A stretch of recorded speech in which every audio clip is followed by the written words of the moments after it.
सातारा जिल्हा मध्यवर्ती बँकेची निवडणूक आहे आणि जावळीमध्ये काहीच राडा झाला नाही हे चित्र क्वचितच बघायला मिळतं. यावेळी सुद्धा निमित्त ठरलंय बँकेच्या निवडणुकीचे सोसायट्यांचे ठराव आणि यावरून आमनेसामने भिडलेत बांधकाम मंत्री शिवेंद्रराजे भोसले आणि राष्ट्रवादी शरद पवार गटाचे नेते शशिकांत शिंदे. सोसायटीच्या ठरावावरून सुरू झालेला हा वाद आता थेट मारहाण, दमदाटी, मतदारांची पळवापळवी आणि अज्ञात स्थळी रवानगी इथपर्यंत येऊन पोहोचलाय. आमचे कार्यकर्ते फोडाल, त्यांच्यावरती दादागिरी किंवा मारहाण कराल तर जशास तसं उत्तर देऊ. वेळ आलीच तर 110% रस्त्यावर उतरून संघर्षाची आमची तयारी आहे, असा थेट आणि गंभीर इशारा मंत्री शिवेंद्रराजे भोसले यांनी दिलाय. आणि हा इशारा दुसरा कोणाला नसून शशिकांत शिंदे यांनाच आहे हे उघड आहे. अवघ्या 49 सोसायट्यांच्या ठरावांसाठी दोन्ही बाजूंचे नेते इतके आक्रमक का झालेत आणि जावळीमध्ये शशिकांत शिंदे हे शिवेंद्रराजेंसाठी नेहमीच जड का ठरतात? त्याचसोबत सातारा जिल्हा मध्यवर्ती बँकेची ही निवडणूक यंदा कोणाच्या पारड्यात जाणार आहे, संपूर्ण गोष्ट जाणून घेणार आहोत आजच्या व्हिडिओमध्ये. नमस्कार, मी शुभम गोरे आणि तुम्ही पाहताय कट टू कट.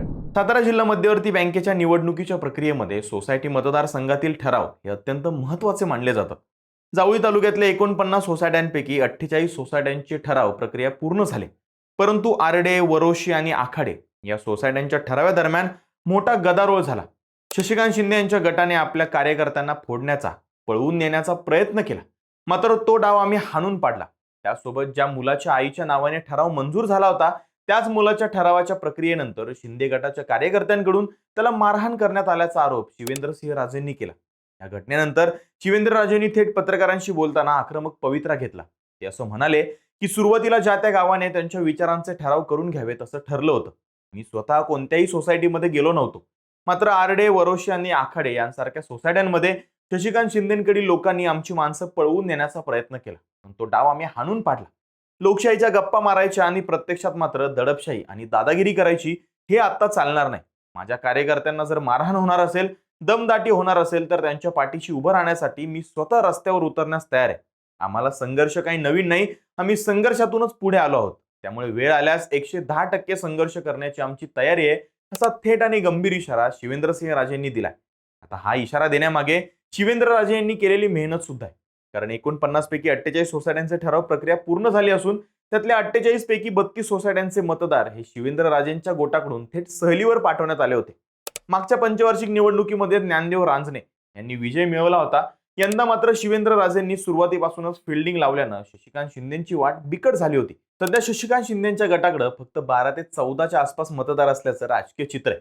पण असं चित्र जरी निर्माण झालेलं असलं तरी सुद्धा शशिकांत शिंदे हे शिवेंद्रराजेंना जड का जातात याचं जर कारण शोधायचं असेल तर शशिकांत शिंदे यांचा राजकीय प्रवास आणि जावळीतली त्यांची मुळं समजून घ्यावी लागतात. शशिकांत शिंदे हे मूळचे जावळी तालुक्यातील हुमगावचे रहिवासी आहेत. मुंबईतल्या माथाडी कामगारांचे नेते म्हणून त्यांनी स्वतःची एक भक्कम ओळख निर्माण केली होती. 1999 मध्ये जेव्हा राष्ट्रवादी काँग्रेसची स्थापना झाली तेव्हा शरद पवारांनी या तरुण कार्यकर्त्यावरती विश्वास दाखवला आणि त्यांना जावळी मतदारसंघातून विधानसभेची उमेदवारी दिली. पहिल्याच निवडणुकीमध्ये शशिकांत शिंदे यांनी तब्बल 12,000च्या मताच्या फरकाने विजय मिळवला होता. त्यानंतर सलग 2 पंचवार्षिक त्यांनी जावळीचं प्रतिनिधित्व केलं. जावळीच्या खोऱ्यातील प्रत्येक गावाशी, प्रत्येक कुटुंबाशी शशिकांत शिंदेंचा थेट आणि वैयक्तिक संपर्क होता. त्यावेळी साताऱ्याच्या बाजूला असणाऱ्या कोरेगावमध्ये काँग्रेसच्या मातब्बर नेत्या शालिनीताई पाटील यांचं वर्चस्व होतं. शरद पवारांनी शालिनीताई पाटलांच्या राजकीय प्रभावाला छेद देण्यासाठी शशिकांत शिंदे यांना कोरेगावमध्ये उतरवलं. शशिकांत शिंदे यांनी कोरेगावमध्ये जाऊन शालिनीताई पाटलांचा पराभव केला आणि सलग 2 वेळा कोरेगावचा आमदार म्हणून निवडून सुद्धा आलो. जरी शशिकांत शिंदे कोरेगावचे आमदार झाले असले तरी जावळीतील त्यांचं मूळ आधारस्थान कधीच कमजोर झालं नाही. जावळीमध्ये आजही त्यांचा मोठा जनाधार, निष्ठावंत कार्यकर्त्यांचं जाळं आणि थेट जनसंपर्क आहे. 2019च्या विधानसभा निवडणुकीमध्ये महेश शिंदे यांच्याकडून झालेला पराभव असेल किंवा त्यानंतर 2014च्या लोकसभा निवडणुकीमध्ये छत्रपती उदयनराजे भोसले यांच्या विरोधात झालेला पराभव असेल, या दोन्ही मोठ्या पराभवानंतरही शशिकांत शिंदे यांचा राजकीय आलेख खाली आलेला नाही. जावळीतून त्यांनी उभ्या केलेल्या व्यक्तीला अजूनही चांगलं मतदान होतं. जावळीतील हीच पकड आणि शरद पवारांचा हाच वरद असतं. यामुळे शशिकांत शिंदे हे जावळीच्या राजकारणामध्ये शिवेंद्रराजेंच्या प्रस्थापित नेत्याला सातत्याने आव्हान देत असतात. तसं बघायला गेलं तर सातारा जिल्हा मध्यवर्ती सहकारी बँक ही संपूर्ण सातारा जिल्ह्याच्या राजकारणाचा आणि अर्थकारणाचा कणा मानली जाते. या बँकेवरती ताबा मिळवणं म्हणजे जिल्ह्याच्या राजकारणावरती वर्चस्व गाजवण्यासारखं आहे.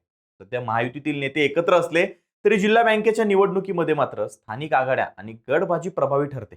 जिल्ह्याचा विचार केला तर भाजपमधील इनकमिंग आणि जयकुमार गोरे आणि शिवेंद्रराजे यांचा दबदबा जास्त बघायला मिळतोय. स्थानिक निवडणुकांमध्ये शंभूराजे आणि त्यांची शिवसेना ही नक्की कोणाच्या बाजूने असते हे कळायलाच मागत नाही. आणि शशिकांत शिंदे यांच्या सलग 2 पराभवांमुळे काही अंशी लोक आणि कार्यकर्ते विभागल्याचं चित्र बघायला मिळतंय. या सगळ्यामध्ये काल जयकुमार गोरे यांनी एक इच्छा बोलून दाखवली. शिवेंद्रराजे भोसले हे साताऱ्याचे पालकमंत्री असायला हवे होते अशी माझी इच्छा आहे आणि मी ती इच्छा मुख्यमंत्र्यांसमोर सुद्धा व्यक्त केली होती. आता त्यांच्या या बोलण्यातून ही सगळी सातारा जिल्हा मध्यवर्ती बँकेसाठी केली गेलेली किंवा त्याच्यासाठी केलेला हा स्टंट आहे का, अशा चर्चा सगळीकडे व्हायला लागल्या. जरी याला शंभूराजे देसाई यांनी विरोध दर्शवला असला तरीही शिवेंद्रराजे यांचं सातारा आणि जावळी या भागातलं असलेलं वजन नाकारता येणार नाही. त्याचबरोबर अजून एक मुद्दा असा की भले सातारा जिल्हा मध्यवर्ती बँकेवरती राष्ट्रवादीचं वर्चस्व मागच्या काही दशकांमध्ये असलं तरी सहकार कायद्यामध्ये झालेल्या बदलांमुळे 10 वर्षांपेक्षा जास्त संचालक राहिलेल्या मंडळींना पुन्हा संचालक होता येणार नाही. त्याच्यामुळे बरीचशी नेते मंडळी याच्यातून आऊट झाले.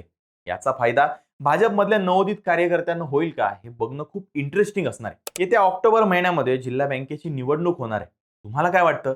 सातारा डीसीसीचा विचार जर केला तर जावळीमधून कोणाचं पारडं सगळ्यात जास्त जड आहे? शिवेंद्रराजे भोसले की शशिकांत शिंदे? कमेंट्समध्ये आम्हाला नक्की सांगा. आणि व्हिडिओ आवडला असल्यास लाईक करा, शेअर करा आणि अशाच राजकीय विश्लेषणांसाठी आपल्या कट टू कट या यूट्यूब चॅनलला सबस्क्राईब करायला विसरू नका.